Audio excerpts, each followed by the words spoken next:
Kisah nyata horor pesugihan pedagang kain batik di pasar ingin bahagia sejahtera. Di sebuah kota kecil yang terletak di tepi pantai, terdapat pasar tradisional yang ramai dengan aktivitas. Di antara deretan pedagang, ada seorang pria bernama Rudy, seorang pedagang kain batik yang dikenal oleh penduduk setempat. Setiap pagi, Rudy membuka tokonya dengan penuh harapan, menata kain-kain batik berwarna cerah yang dipenuhi motif indah. Kulitnya sawo matang, hasil dari paparan sinar matahari yang terik saat ia berdagang. Ia mengenakan kaos sederhana dan sarung, penampilan yang mencerminkan kesederhanaannya. Rudy adalah seorang yang memiliki sifat pekerja keras. Ia bangun sebelum fajar, mempersiapkan dagangannya dengan cermat, dan berusaha untuk memberikan yang terbaik bagi keluarganya. Di balik senyumnya yang ramah, terdapat beban berat yang selalu menghimpitnya. Ia memiliki seorang istri bernama Maya dan seorang putri kecil, Nisa, yang selalu menjadi sumber kebahagiaan dan motivasinya. Nisa yang berusia 8 tahun adalah gadis ceria dengan mata bulat yang penuh rasa ingin tahu. Setiap kali Rudy pulang dari pasar, Nisa selalu menunggu dengan senyuman, menanyakan tentang kain-kain baru yang dibawanya. Namun, dunia Rudy tidak seindah yang terlihat. Dalam beberapa tahun terakhir, kondisi ekonomi kota semakin memburuk. Banyak penduduk yang kehilangan pekerjaan, dan daya beli masyarakat menurun drastis. Kain batik yang dulu laku keras kini hanya teronggok di toko, sementara Rudy berjuang untuk memenuhi kebutuhan sehari-hari. Utang menumpuk, dan harapan mulai memudar. Rudy sering merasa tertekan, mengingat betapa sulitnya memberikan kehidupan yang layak bagi keluarganya. Suatu malam, saat Rudy pulang dari pasar, dia mendengar bisikan angin yang membawa desas-desus tentang pesugihan. Rudy, yang selalu berada di ambang keputusasaan, mulai tertarik pada tawaran gelap untuk mendapatkan kekayaan dengan cepat. Dalam perjalanan pulang, bayangan kehidupan yang lebih baik mulai menggelayut di pikirannya. Ia membayangkan rumah yang lebih besar, pendidikan yang lebih baik untuk Nisa, dan kebebasan dari segala utang. Sesampainya di rumah, suasana hangat keluarga menyambutnya. Maya sudah menyiapkan makan malam sederhana, dan Nisa berlari menghampiri, menunjukkan gambar yang baru saja ia buat. Melihat senyum putrinya, Rudy merasa tertekan oleh perasaannya sendiri. Di satu sisi, ia ingin memberikan kebahagiaan pada Nisa, tetapi di sisi lain, ia merasa terjebak dalam keadaan yang tidak berujung. Dalam hati, ia mulai mempertimbangkan untuk mengambil jalan pintas demi impian yang terus menghantuinya. Malam itu, ketika semua orang terlelap, Rudy duduk di tepi tempat tidur, memikirkan pilihan yang ada di hadapannya. Ia mengingat kembali cerita-cerita yang didengarnya tentang Ki Joko, dukun tua yang diyakini mampu mengubah nasib seseorang dalam sekejap. Rudy merasakan ketegangan di dadanya, antara harapan dan ketakutan. Bagaimana jika semua ini hanya ilusi? Namun, keinginan untuk mengubah nasibnya semakin menguat. Ketika fajar menyingsing, Rudy sudah bertekad untuk mencari Ki Joko. Ia merasa seolah semua jalan telah tertutup, dan pesugihan adalah satu-satunya harapan yang tersisa. Dalam pikirannya, Rudy berdoa untuk keberanian, berharap bahwa langkah ini bukanlah langkah menuju kehancuran, melainkan jalan menuju kebahagiaan yang selama ini dicari. Dengan hati yang berdebar, Rudy menyiapkan diri untuk perjalanan yang akan mengubah hidupnya selamanya. Hari itu terasa berbeda bagi Rudy. Ketika mentari mulai memancarkan sinarnya, harapan baru muncul bersamaan dengan keputusasaannya. Ia bertekad untuk menemui Ki Joko, dukun yang dikenal di kalangan pedagang sebagai sosok yang mampu memberikan solusi instan untuk masalah keuangan. Rudy menyiapkan diri dengan segala keraguan dan ketakutan yang menggelayuti pikiran. Dia mengenakan sarung yang sedikit kusut dan kaos lengan pendek yang sudah pudar warnanya, tetapi di balik penampilannya yang sederhana, semangat untuk mengubah hidupnya membara. Rudy berjalan menyusuri jalanan berbatu menuju rumah Ki Joko, yang terletak di pinggiran desa. Dalam perjalanan, ia melewati ladang-ladang jagung yang melambai tertiup angin, menciptakan suara-suara lembut yang seolah menyanyikan lagu pengharapan. Namun, di dalam hati Rudy, ada kegelisahan yang tak kunjung reda. Dia teringat akan Nisa, yang berulang kali meminta sepeda baru, sesuatu yang tidak mampu ia berikan. Gambaran wajah putrinya yang penuh harapan semakin menyengat rasa bersalah di dalam dirinya. Akhirnya, setelah menempuh perjalanan yang cukup melelahkan, Rudy tiba di rumah Ki Joko. Rumah itu tampak tua dan kumuh, dikelilingi oleh tanaman liar yang tumbuh subur. Rudy mengetuk pintu dengan ragu, dan setelah beberapa saat, Ki Joko membukakan pintu. Dukun tua itu mengenakan pakaian tradisional yang sederhana, dengan kerudung yang menutupi sebagian wajahnya. Matanya yang tajam menatap Rudy dengan penuh perhatian, seolah bisa membaca pikiran dan perasaannya. "Masuklah," kata Ki Joko dengan suara berat yang menggema. Rudy melangkah masuk ke dalam ruangan yang dipenuhi aroma rempah-rempah dan asap dupa. Di dalamnya terdapat altar kecil dengan berbagai sesaji, patung-patung, dan lilin yang menyala samar. Ruangan itu terasa mistis, dan Rudy merasakan ketegangan di udara. Ki Joko mengajak Rudy duduk di tikar yang terhampar di lantai. Tanpa banyak basa-basi, Rudy menceritakan kesulitan yang dihadapinya, bagaimana ia berjuang untuk memenuhi kebutuhan keluarganya, dan harapannya untuk mendapatkan kekayaan. Ki Joko mendengarkan dengan seksama, sesekali mengangguk seolah memahami semua beban yang dipikul Rudy. Setelah mendengar cerita Rudy, Ki Joko mulai menjelaskan tentang pesugihan. "Kekayaan tidak datang tanpa harga yang harus dibayar," katanya pelan. "Untuk mendapatkan apa yang kau inginkan, kau harus memberikan sesuatu yang sangat berarti bagimu. Itu bisa berupa harta, atau bahkan nyawa seseorang yang kau cintai." Rudy tertegun mendengar kata-kata itu. Ia tidak menduga bahwa untuk mendapatkan apa yang diimpikannya, ia harus membuat pengorbanan yang begitu besar. "Apa yang harus saya lakukan?" tanyanya dengan suara bergetar, rasa takut dan harapan saling beradu di dalam dirinya.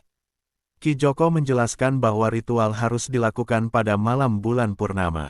Rudy harus menyiapkan sesaji berupa makanan, kain batik terbaik, dan sebuah barang yang sangat berharga. "Ingat," tegas Ki Joko, "tumbal yang kau pilih haruslah sesuatu yang kau cintai, jika tidak, kutukannya akan kembali padamu."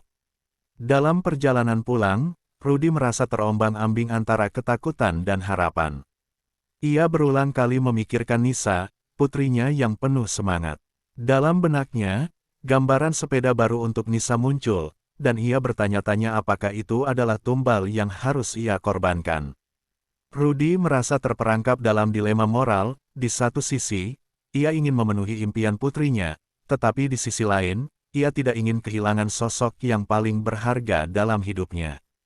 Setibanya di rumah, Rudy melihat Nisa sedang bermain dengan boneka kesayangannya. Senyuman Nisa membuat hatinya bergetar, tetapi di saat yang sama, rasa bersalah menggerogoti pikirannya. Dia tahu bahwa jalan yang telah dipilihnya penuh dengan risiko, dan konsekuensi dari keputusan ini bisa menghancurkan segalanya. Malam itu, Rudy terjaga, berusaha menenangkan pikirannya. Suara detakan jam dinding seakan mengingatkannya akan waktu yang terus berjalan. Dia mulai menimbang semua pilihan yang ada. Apakah kekayaan sebanding dengan pengorbanan yang harus dilakukan? Akankah semua ini membuatnya bahagia atau justru menghancurkan hidupnya? Dalam gelap malam, Rudy merasakan tekanan yang semakin berat, seolah dunia di sekelilingnya menuntutnya untuk segera mengambil keputusan. Malam bulan purnama tiba, memancarkan cahaya lembut yang menyelimuti desa Rudy. Dia berdiri di depan cermin, menatap bayangannya dengan wajah penuh keraguan. Rudy mengenakan sarung yang dipilihnya dengan hati-hati dan kaos bersih yang sudah lama disimpannya. Dalam hatinya, rasa cemas dan harapan saling bertarung. Ia merasa seolah malam ini adalah penentu nasibnya, dan semua harapan terletak pada ritual yang akan dilakukannya.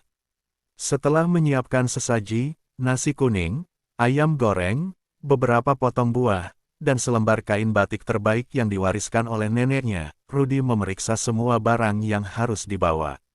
Namun, bagian paling sulit adalah keputusan tentang tumbal yang harus ia pilih. Dalam pikirannya, Nisa, putrinya yang berusia 8 tahun, selalu muncul. Rudy tahu bahwa sepeda impian Nisa adalah simbol kebahagiaan yang ingin ia berikan, tetapi ia juga merasakan betapa beratnya kehilangan sesuatu yang berharga. Dengan langkah berat, Rudy berjalan menuju tempat Ki Joko, yang terletak di pinggir desa. Malam itu, suasana sangat sunyi, hanya terdengar suara angin yang berbisik lembut. Setiap langkah terasa semakin berat, dan Rudy merasakan ketegangan di dalam dadanya. Pikiran tentang tumbal yang harus ia korbankan terus menghantuinya. Apakah dia benar-benar siap untuk mengorbankan kebahagiaan putrinya demi kekayaan yang belum pasti? Sesampainya di rumah Ki Joko, Rudy disambut dengan suasana yang sama seperti sebelumnya, aroma dupa dan rempah-rempah menyelimuti ruangan. Ki Joko sudah menunggu dengan tatapan serius, seolah mengetahui beban yang ada di hati Rudy. "Kau datang tepat waktu," ujarnya. "Siapkan dirimu, ritual ini tidak akan mudah." Rudy mengangguk, berusaha menenangkan diri. Ki Joko memandu Rudy ke area terbuka di belakang rumah, di mana altar sederhana telah disiapkan. Di tengah malam yang tenang, Ki Joko memulai ritual dengan mengatur sesaji di atas altar. Rudy mengamati setiap gerakan dukun tua itu, merasakan ketegangan yang semakin menggelayut di udara. "Pertama, kita perlu memanggil makhluk yang akan membantu kita," kata Ki Joko. Ia mulai melafalkan doa-doa dalam bahasa yang tidak dipahami Rudy, suaranya bergetar, dan Rudy merasakan getaran di seluruh tubuhnya. Dalam hati, Rudy berdoa agar makhluk itu mendengar panggilan mereka dan memberikan apa yang ia inginkan. Setelah beberapa saat, Ki Joko menunjuk ke arah Rudy. "Sekarang, ucapkan niatmu. Sebutkan dengan jelas apa yang kau inginkan dan apa yang kau siapkan sebagai tumbal." Rudy menghirup napas dalam-dalam, berusaha mengumpulkan keberanian. Ia mulai berbicara, suaranya bergetar. "Saya ingin mendapatkan kekayaan untuk keluarga saya. Saya siap mengorbankan sepeda impian untuk putri saya, Nisa." Ketika Rudy mengucapkan nama Nisa, ia merasakan gelombang rasa bersalah dan penyesalan melanda hatinya. Tetapi harapan akan kehidupan yang lebih baik untuk keluarganya terus mendorongnya maju. Ki Joko mengangguk, dan suasana di sekitar mereka terasa semakin tegang. Setelah itu, Ki Joko mengambil kain batik dan menggantungnya di sebuah tiang kayu. "Ini adalah penghubung antara dunia kita dan dunia mereka," ujarnya.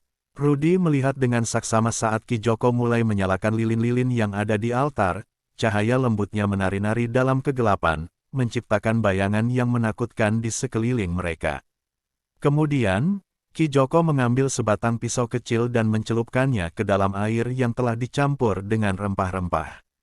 Ia mulai menggambar simbol-simbol di atas kain batik, melafalkan mantra dengan ritme yang semakin cepat.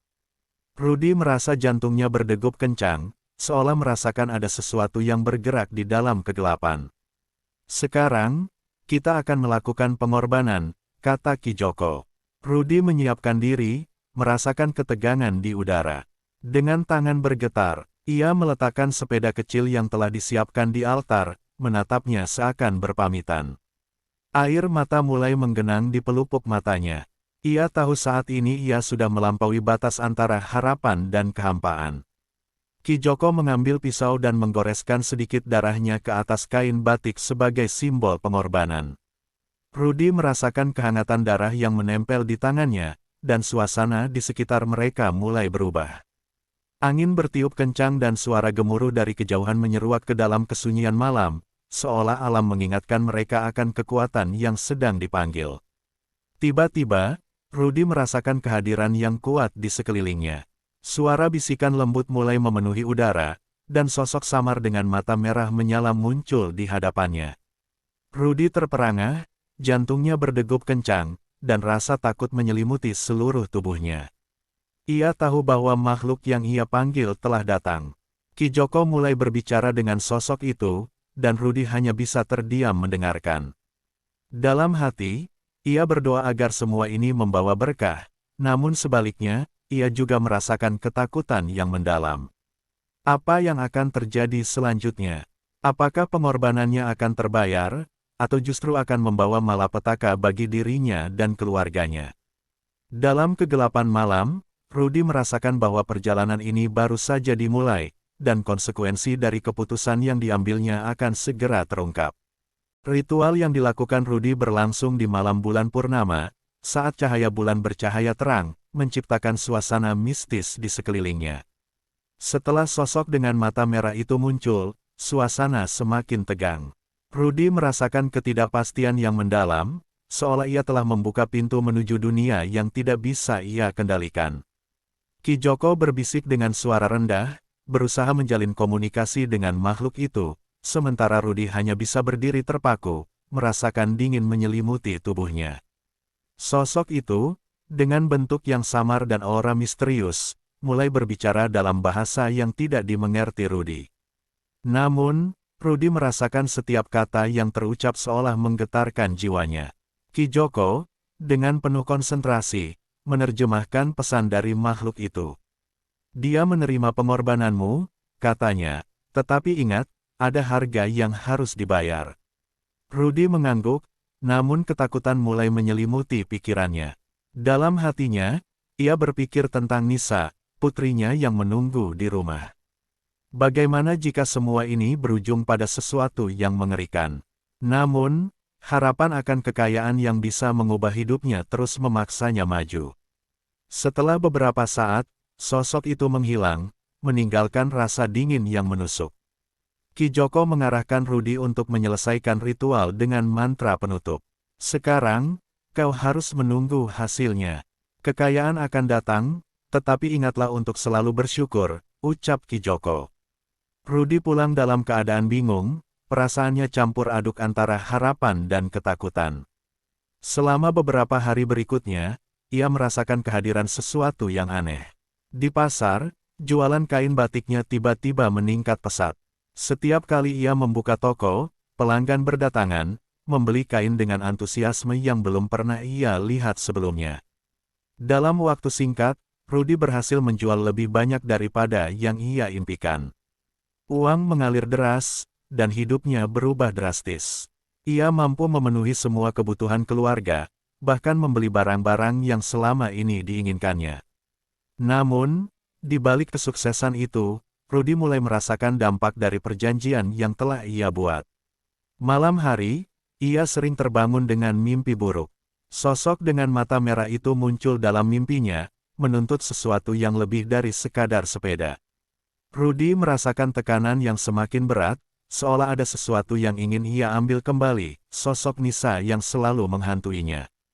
Satu malam, saat Rudy sedang tidur, Nisa datang menghampirinya. Wajahnya penuh kegembiraan, "Ayah, lihat. Teman-temanku bilang aku bisa mendapatkan sepeda baru." Rudy tersenyum, tetapi senyum itu terasa hampa. Ia tahu bahwa impian itu tidak bisa terwujud tanpa mengorbankan sesuatu yang lebih berharga. Dalam hati, ia berdoa agar semua ini tidak berujung pada masalah yang lebih besar. Hari-hari berlalu, dan Rudy semakin tenggelam dalam kekayaan yang dimilikinya. Ia membeli rumah baru, pakaian mahal, dan bahkan mengajak keluarganya berlibur ke tempat-tempat yang selama ini hanya bisa mereka impikan. Namun, kebahagiaan itu tidak berlangsung lama. Suatu malam, saat Rudy pulang dari pertemuan bisnis, dia melihat Nisa bermain di luar rumah dengan teman-temannya. Namun, tiba-tiba, ia merasa ada yang tidak beres. Suasana di sekelilingnya terasa aneh, dan dia merasakan angin dingin menyapu wajahnya. Ketika ia mendekati Nisa, Rudy melihat wajah putrinya berubah serius. "Ayah, aku tidak suka bermain sekarang," ucap Nisa dengan nada yang tidak biasa. Rudy merasa ada yang aneh, tetapi ia mengabaikannya. "Kenapa, sayang?" tanyanya. Nisa hanya terdiam, menatap jauh ke arah gelap. Ketika malam tiba, Rudy terbangun dari tidurnya karena mendengar suara aneh. Ia melihat Nisa berdiri di depan jendela, menatap kosong keluar. "Nisa, sayang, apa yang kau lakukan?" tanya Rudy, berusaha menenangkan putrinya.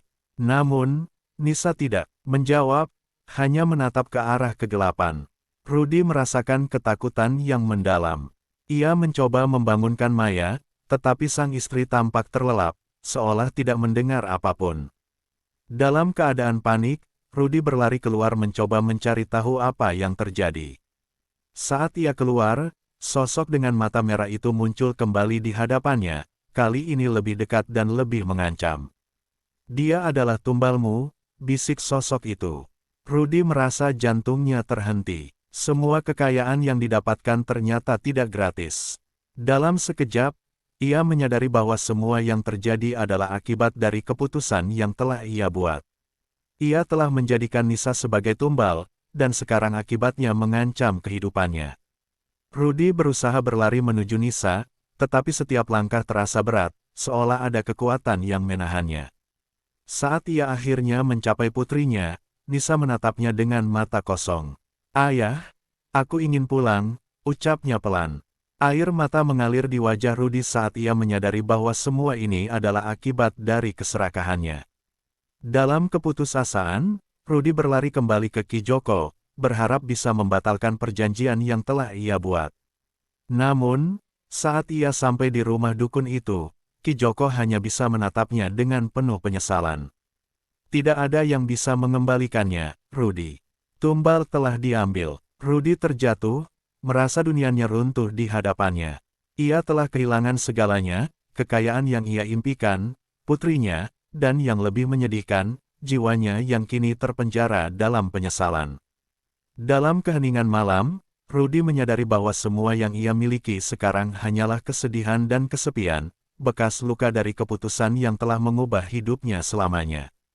Akhir cerita ini memberikan pelajaran pahit bagi Rudy dan bagi siapapun yang mendengar kisahnya. Dalam pencarian kekayaan, ia telah mengorbankan hal yang paling berharga, cintanya kepada putrinya. Nasibnya menjadi pengingat bahwa tidak ada jalan pintas menuju kebahagiaan, dan kadang, apa yang tampak sebagai berkah bisa menjadi kutukan yang paling menyakitkan.